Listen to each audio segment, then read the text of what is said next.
Ici à la ferme, on fait de la lutte intégrée. En fait, c'est pour préserver notre sol, préserver de la qualité de l'eau. Donc, on utilise les techniques de la régie biologique, de protection de l'environnement, de gestion de l'eau, de lutte intégrée. On essaie de les appliquer au conventionnel le plus possible.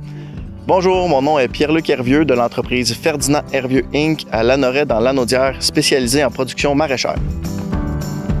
L'histoire de la ferme a commencé avec mon grand-père, qui était producteur de tabac à cigarette. Mon père a ensuite pris la relève, puis en 2003, il s'est tourné vers la culture maraîchère quand le tabac a quitté le Québec. On a continué à peaufiner les cultures maraîchères, maïs sucré, courge, nouvelle aspergeraie biologique, puis un volet de courge biologique.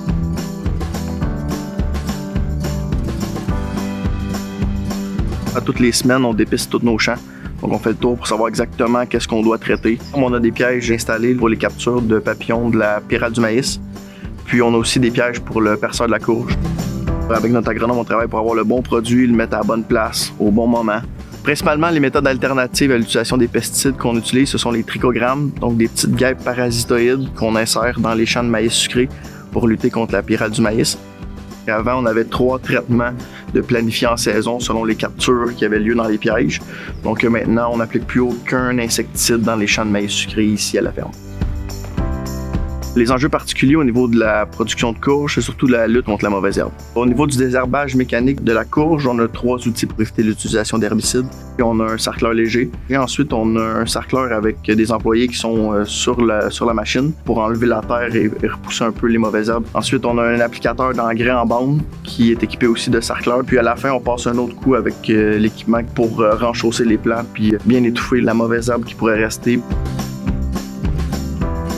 On essaie d'avoir des couverts végétaux en tout temps, utiliser le moins de pesticides possible. L'année précédente de la culture de la courge, on sème un sec d'automne, donc qui lui va pousser toute l'automne. Le printemps d'après, quand c'est la date pour semer les courges, on sème les courges dans le seigle. Ensuite, on couche le seigle par terre, puis après ça, on est bon pour protéger contre la mauvaise herbe pour la saison.